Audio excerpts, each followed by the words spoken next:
Oh Gálatas insensatos, ¿quién os fascinó para no obedecer a la verdad? A vosotros, ante cuyos ojos Jesucristo fue ya presentado claramente entre vosotros como crucificado. Gálatas 3:1. Los Gálatas recibieron con un gran entusiasmo el evangelio que Pablo les había predicado. Se tiene la impresión de que se trataba de un pueblo de cálido corazón, pero inconstante, y Pablo descubrió, para su profunda pena, que mientras estuvo alejado de ellos, ciertos falsos maestros se infiltraron y lograron desviarlos del evangelio que les había predicado. Entonces les habló muy claramente al respecto. En este versículo, el apóstol usa términos muy fuertes cuando les dice: «Oh Gálatas insensatos, ¿quién os fascinó para no obedecer a la verdad?». Yo no sé si algún maleficio de esa naturaleza haya recaído sobre alguno de ustedes, pero sí sé que, siendo humanos, todos nosotros estamos sujetos a peligros similares, y también sé que en la propia atmósfera de nuestros tiempos hay una fascinación que hace que encontremos en todas las iglesias de esta tierra a muchas personas a quienes se les puede decir justamente esas palabras. Únicamente podemos esperar escapar de este mal que Pablo condena tan severamente gracias al uso de los medios cautelares apropiados. De hecho, sólo seremos preservados de las fascinaciones del error y permaneceremos fieles al grandioso evangelio antiguo del Dios bendito en la medida que el Espíritu Santo nos guarde. En este momento voy a hablar brevemente, en primer lugar, del peligro sutil sugerido aquí. ¿Quién nos fascinó? En segundo lugar, voy a hablar con mayor detalle de la bendita salvaguarda. No hay mejor manera de ser protegidos de esta fascinación que presentar claramente entre nosotros a Cristo Jesús como crucificado. Y, en tercer lugar, para concluir, diré unas cuantas palabras acerca de la suprema insensatez de cualquier persona que, habiendo probado esta divina salvaguarda, se deje fascinar por el error. Entonces, debemos pensar primero en el peligro sutil que siempre nos rodea. Inicialmente era difícil predicar el Evangelio entre los paganos. Los hombres exponían sus vidas si lo hacían. Tenían que proponer nuevos temas que la mente pagana no estaba dispuesta a recibir. Pero por el poder del Espíritu de Dios se producían conversiones y se establecían iglesias. Y luego se presentó otra dificultad. Incluso quienes eran convertidos, o parecían serlo, quedaban súbitamente hechizados, por decirlo así, por errores de un tipo o de otro, igual que en las familias los hijos se enferman súbitamente con ciertos malestares que parecen incidentales a la niñez. Si los padres no conocieran previamente tales cosas, se quedarían pasmados. Supondrían que iban a perder a sus hijos cuando tales enfermedades inexplicables se manifestaran en ellos, y, sin embargo, los niños sobreviven. Ciertas epidemias irrumpen en la familia de Cristo en algunas épocas. No podemos decir por qué se presentan justo entonces, y al principio, tal vez, nos quedemos desconcertados y perplejos al pensar que tales enfermedades se puedan siquiera presentar. Pero en efecto se presentan, y es por eso que es bueno estar atentos contra ellas. Pablo llama a eso estar hechizado, porque aquellas personas cayeron en un extraño error, un error que no contaba con ningún argumento que le sirviera de apoyo, un error sorprendente y alarmante. Pareciera decir: no puedo entenderlo, no puedo comprender cómo pueden ser engañados de esta manera. Ellos querían regresar a la circuncisión y a los antiguos sacrificios de la ley. Pablo estaba sumamente indignado por eso. Yo testifico, dijo, a todo hombre que se circuncida, que está obligado a guardar toda la ley. De la gracia ha caído. Si regresan a los pobres elementos del judaísmo, se están desligando de Cristo y están rechazando a Cristo y poniendo en peligro sus almas. El apóstol declara que no podía entender cómo era que deseaban hacer eso. Lo llama un hechizo porque en su día se creía que los hombres podían echar un mal de ojo sobre el vecino y así obrar un mal a sus semejantes. Le parecía a Pablo que era algo semejante a esto. Era como si el diablo mismo estuviera involucrado en ello y viniera y apartara a los hombres de Cristo Jesús para que regresaran a confiar en la ley y en sus obsoletas ceremonias. No pasó mucho tiempo antes de que Pablo descubriera otro tipo de error en la iglesia. Ciertos individuos educados se mezclaron entre los creyentes más humildes. Se consideraban altamente inteligentes. Eran personas que conocían algo de Sócrates y de Platón y decían: estas doctrinas son demasiado sencillas. La gente pobre las entiende y asiste a la iglesia, pero sin duda han de tener un significado más profundo que está destinado únicamente a los iniciados. Entonces comenzaron a espiritualizarlo todo y en el proceso suprimían el propio evangelio. Pablo no podía tolerarlo. Declaró que si él mismo o un ángel del cielo les anunciaban otro evangelio diferente del que él les había anunciado, sería un hecho maldito, ya sea que se tratara del judaísmo o del gnosticismo. Los castigaba fuertemente y decía a quienes caían en eso: ¿quién os fascinó? Quienes leen la historia de la iglesia saben que en épocas posteriores la iglesia cayó en el arrianismo. Había grandes disputas respecto a la deidad de Cristo y el ambiente estuvo saturado por mucho tiempo de esa plaga mortal. Cuando esa batalla hubo terminado y hombres como Atanasio habían resuelto la cuestión de la divinidad de nuestro Redentor, entonces surgieron todas las supersticiones de Roma que conformaron esa espantosa medianoche llena de tenebrosos nubarrones que cubrieron a la iglesia durante siglos.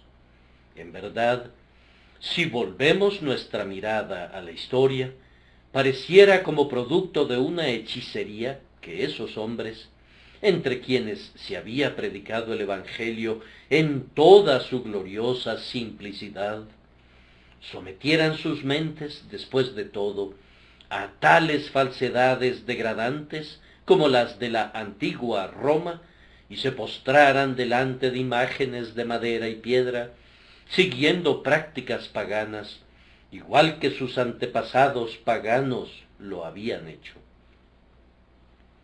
En este momento presente, resulta ser una maravilla para algunos de nosotros de qué manera las iglesias han sido fascinadas otra vez.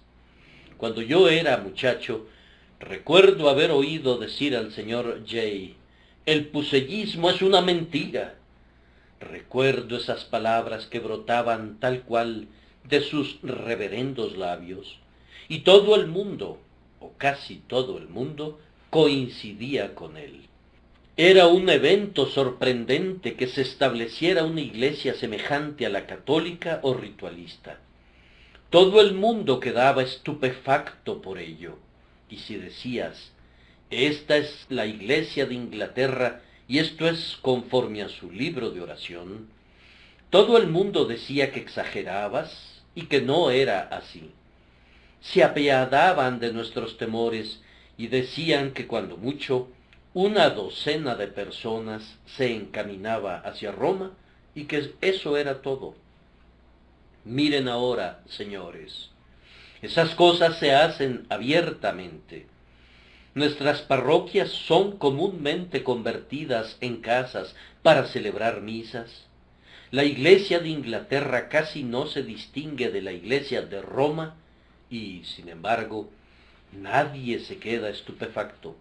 Y si hiciéramos algún comentario al respecto, seríamos acusados de intolerantes. ¿Quién ha fascinado a esta tierra protestante? Apenas se acaban de barrer en Smithfield las cenizas de sus mártires y ya han levantado de nuevo el crucifijo. ¿Qué diría Oliver Cromwell si él y sus costillas de hierro pudieran regresar de nuevo para ver en qué se ha convertido esta tierra?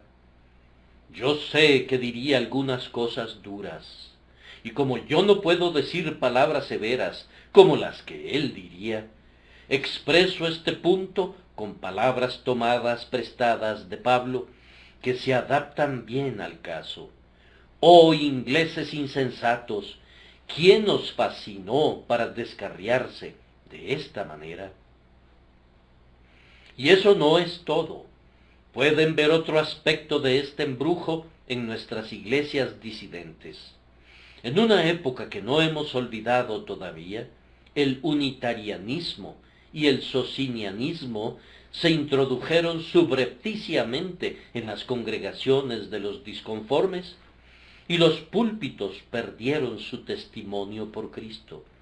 Las casas de adoración fueron abandonadas, y la verdadera religión parecía extinguirse en la tierra.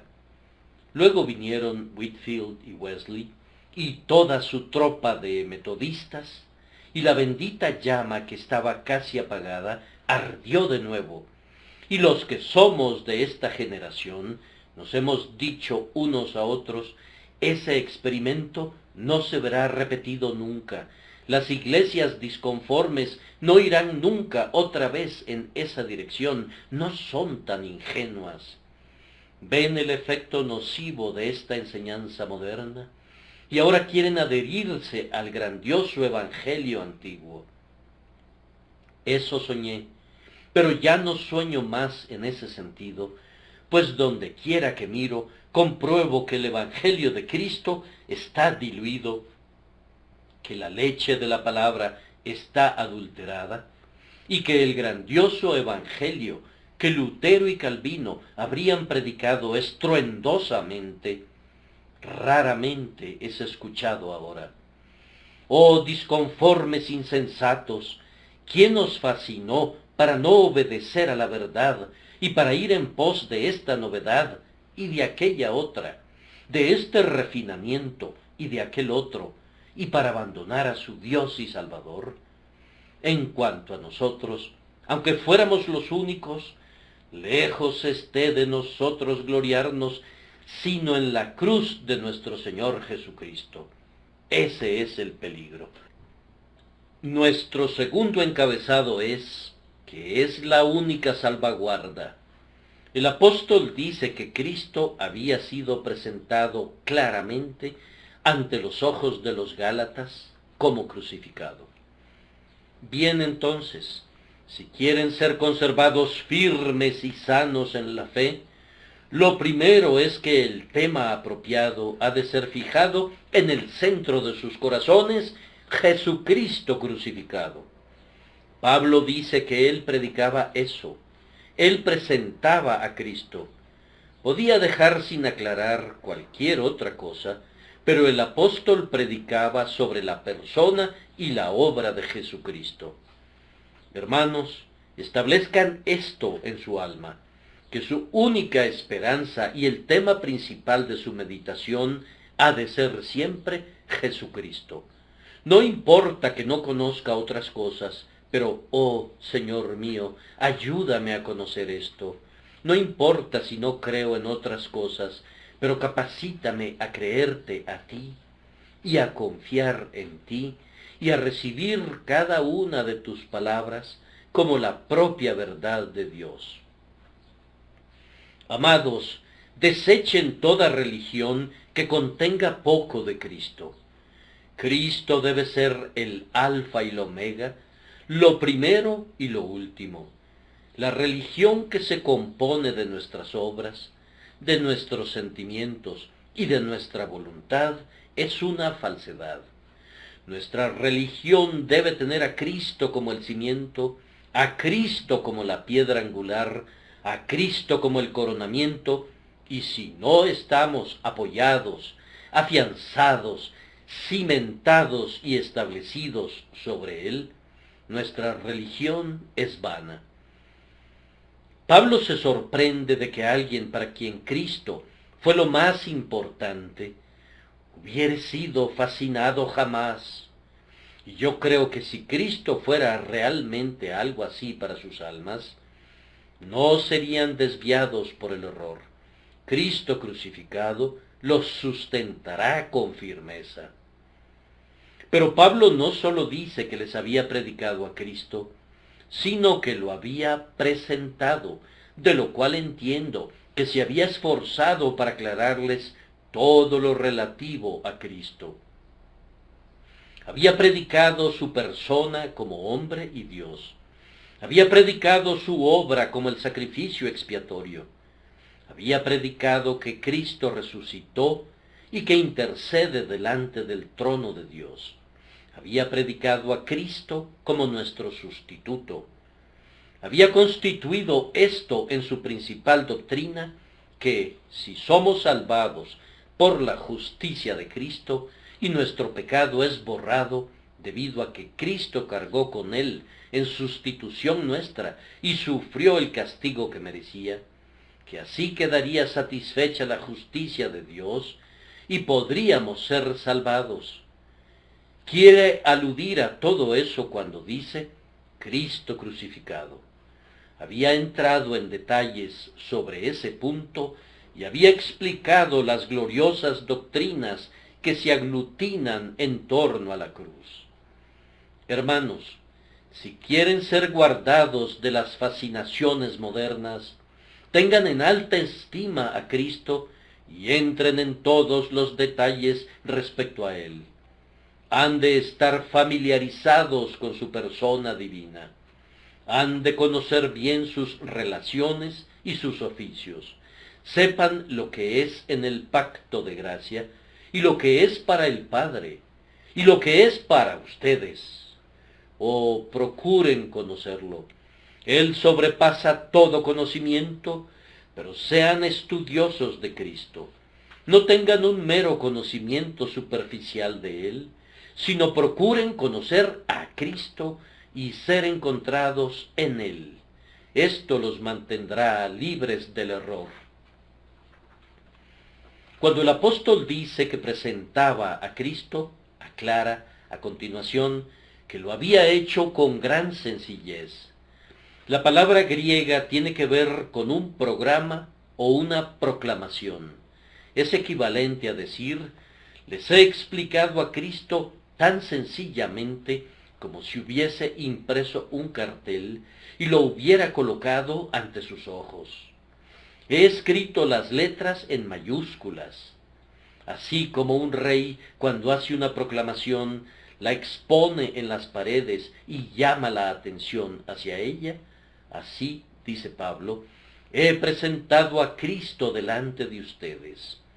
No he hablado de él de una manera mística, de tal forma que no hayan entendido lo que yo quería decir, sino que lo he presentado claramente. He dicho de él que sufrió en el lugar nuestro, y que fue hecho maldición por nosotros, como está escrito, maldito todo el que es colgado en un madero. Pablo presenta a Jesús claramente. Ahora, Ustedes conocen la forma en que Jesucristo es predicado por algunas personas. El anciano Dr. Duncan lo describió muy bien cuando dijo: ellos predican que la muerte de Cristo, de alguna manera o de otra, tenía algún tipo de conexión, de alguna manera o de otra, con la salvación de los hombres. Sí, afirman que es un tema brumoso, nebuloso, confuso, que es una botella de humo. Nosotros no predicamos a Cristo de esa manera, antes bien, solo decimos esto: Jehová cargó en él el pecado de todos nosotros, y debido a que fue oprimido y fue afligido en el lugar, en la posición y en la condición de los culpables, Dios remite de manera sumamente libre el pecado de los creyentes y los exhorta a que continúen su camino. La sustitución, nunca hemos de titubear al respecto, es que Cristo ocupa el lugar del pecador. Amados, si se aferran a esa verdad y dejan que penetre en sus almas, serán más que un contrincante para el ritualismo o el racionalismo de la época. Renunciar a esa doctrina, el hombre que ha bebido de ella una vez y conoce su dulzura, no podría renunciar a ella, pues una vez que ha creído en ella, llega a sentir que actúa en él como un detector mediante el cual descubre cuál es la falsa doctrina, a la vez que le produce un sabor que hace que la falsa doctrina sea despreciable para él, de tal manera que clama: ¡fuera con eso! Si se le presenta cualquier cosa contraria a ella, no dice tímidamente: todo el mundo tiene derecho a opinar, sino dice: sí, tienen derecho a opinar, pero yo también lo tengo, y mi opinión es que cualquier opinión que minimice la gloria del sacrificio sustitutivo de Cristo es una opinión detestable. Compenétrense enteramente de la expiación real de Cristo en sus almas, y no serán hechizados. Y eso no es todo. Pablo dice que Cristo fue presentado claramente en medio de ellos. ¿Vieron alguna vez a Cristo de esa manera? No les pregunto si vieron alguna vez una visión. ¿Quién pediría eso? No pregunto si su imaginación se vio tan afectada que pensaron haber visto al Salvador. Eso no serviría particularmente de nada, pues miles de personas lo vieron de hecho en la cruz, y le sacaron la lengua y perecieron en sus pecados. Pero déjenme decirles que llegar a sentir por fe, como si viéramos al Salvador, es una de las cosas que más fortalece a nuestra piedad. No esperamos verle hasta su venida. Sin embargo, cuando hemos estado solos en nuestro aposento, hemos experimentado su presencia sin el uso de nuestros ojos, como si le hubiésemos visto literalmente. Él, en verdad, fue crucificado perceptiblemente ante nosotros, pues ese es el punto. El apóstol dice que había presentado a Cristo con tal viveza, lo había descrito con palabras tan integralmente, había hablado tan claramente y tan simplemente, que ellos parecían decir: lo vemos, Cristo en lugar nuestro, Cristo desangrándose por nuestro pecado. Daba la impresión de que lo veían como si estuviese en medio de ellos. Mis queridos amigos, no digan: Cristo murió en el Calvario. Eso está a miles de kilómetros de distancia. Yo sé que murió allá, pero ¿qué importa dónde murió en cuanto a ubicación? Él los amó a ustedes y se entregó por ustedes. Para ustedes ha de ser como si hubiera sido crucificado en Newington Butts y como si su cruz estuviera en el centro de este tabernáculo metropolitano. Oh, pero él murió hace 1900 años. Yo sé que murió entonces, pero la eficacia de su muerte es algo de hoy. Al pecado murió una vez por todas, y por esa única vez se derrama el esplendor de su eficacia a lo largo de todas las edades, y lo que ustedes tienen que hacer es sentir como si le vieran muriendo ahora, como si le vieran sobre el madero ahora, como si ustedes estuvieran colocados al pie de la cruz y estuvieran mirando a lo alto, y le vieran a él mirarlos a ustedes desde la cruz y decir: hice todo esto por ti. No pueden pedirle al Señor que lo haga tan vívidamente como eso para ustedes. Mientras contemplo a esta gran multitud, quiero olvidarlos a todos ustedes y ver a Jesús aquí presente con las cicatrices de los clavos. Con cuánto amor lo abrazaría, con cuánta reverencia lo adoraría. Pero, Señor mío, estoy tan seguro del hecho de que tú moriste por mí y de que mis pecados fueron puestos sobre ti, que incluso ahora te veo saldando todas mis deudas y llevando toda mi maldición. Aunque tú te has ido a la gloria, me doy cuenta vívidamente de que tú estuviste aquí. Esto se ha convertido en un hecho para mí.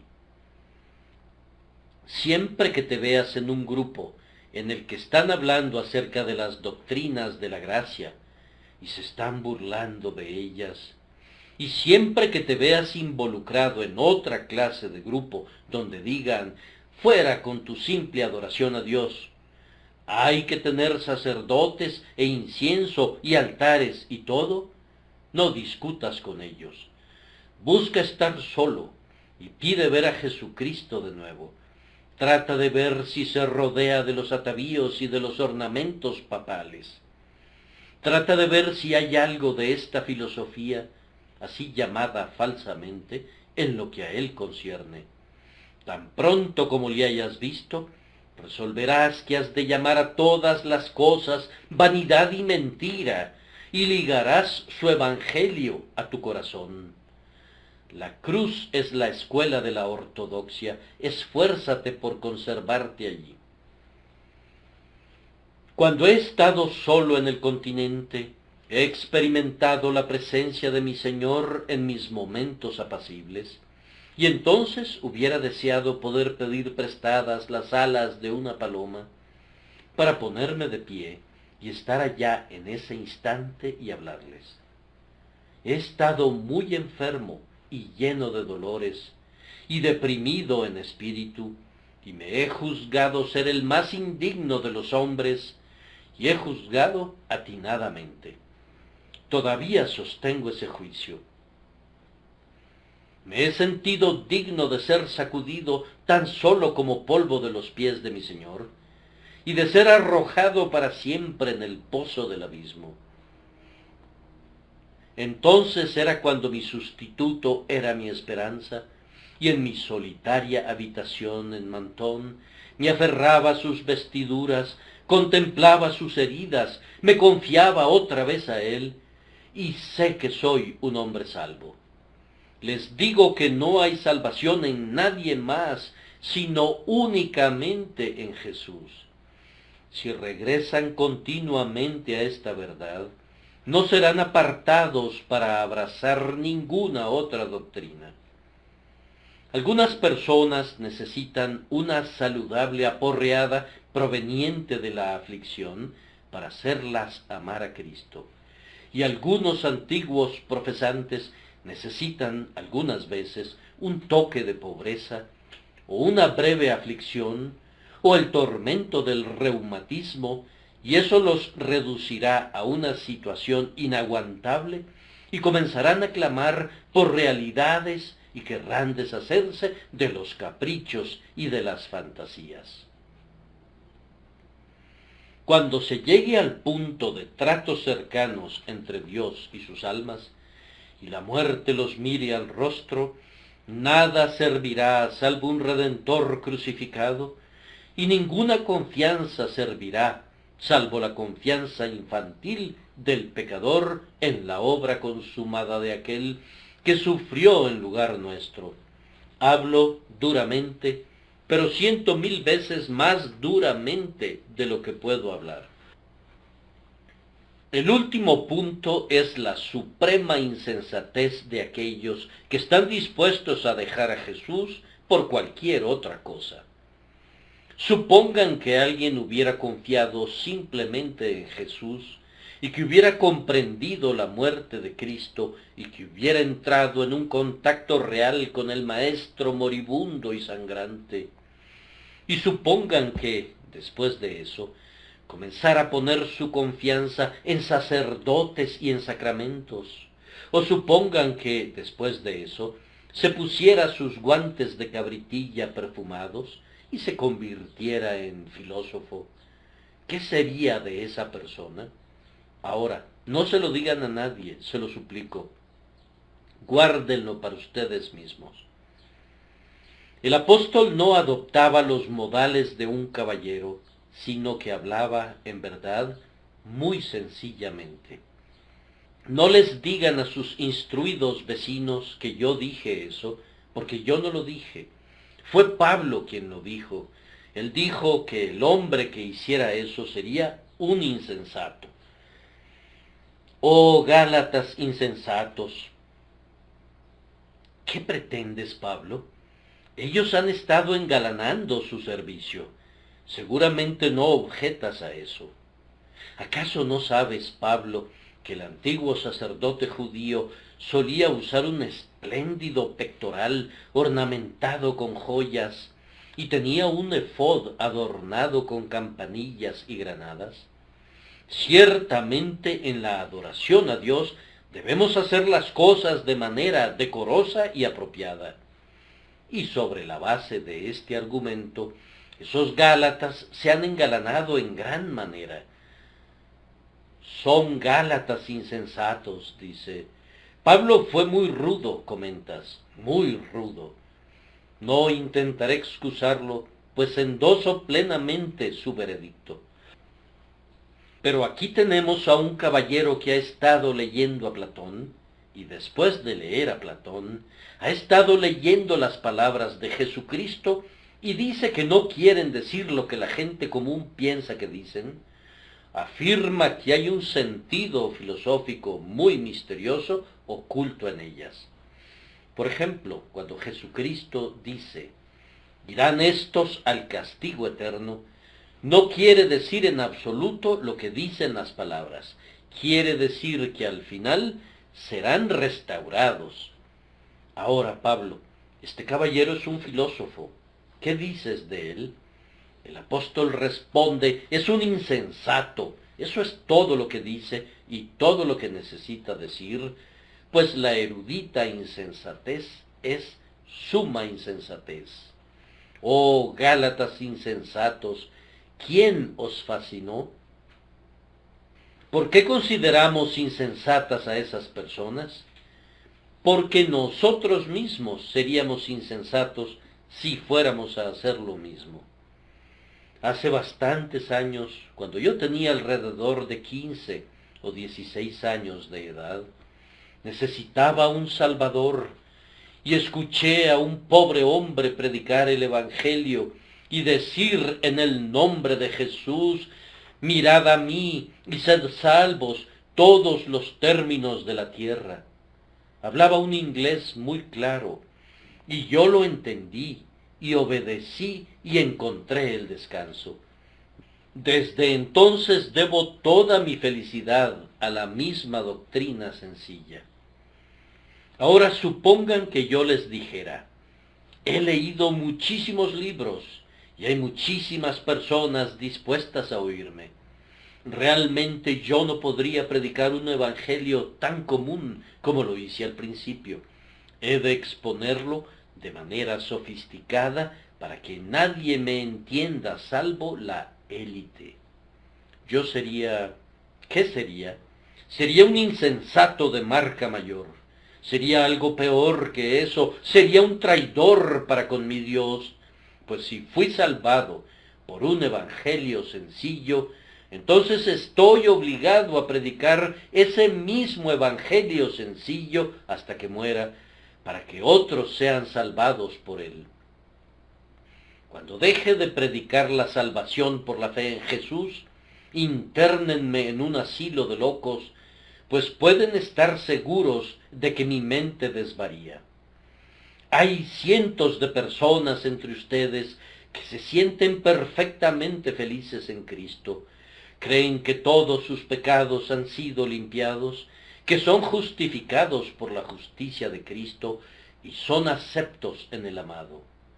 Ahora, supongan que renunciaran y dijeran, en lugar de creer que Cristo murió una vez y realizó una expiación, voy a creer en el sacrificio perpetuo ofrecido por un ser humano en la misa.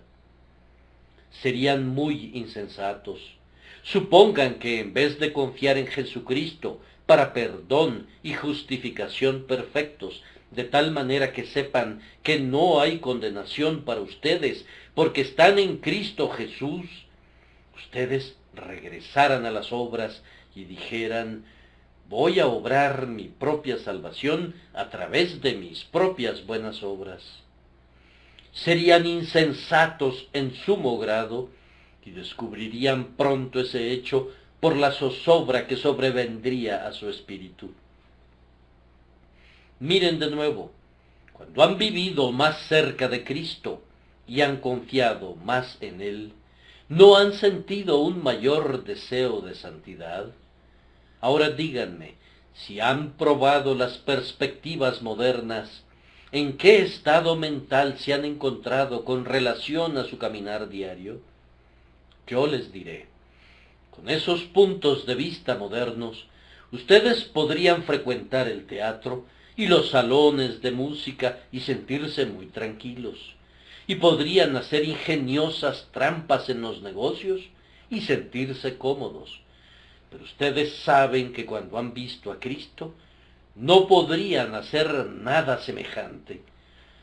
Ustedes son santificados por su presencia, sienten un fuerte deseo de una pureza perfecta, sienten un horror y un pavor del pecado, caminan enternecida y precavidamente, y son doblegados por la turbación mental cuando piensan en sus imperfecciones. Juzguen entonces cuál debe ser la doctrina correcta. La que los santifica más tiene que ser ciertamente la verdadera, y si se apartaran de su Señor, cuya presencia exhala santificación y cuya comunión trae con certeza santidad, serían necios y tendríamos que decir, oh Gálatas insensatos, ¿quién os fascinó?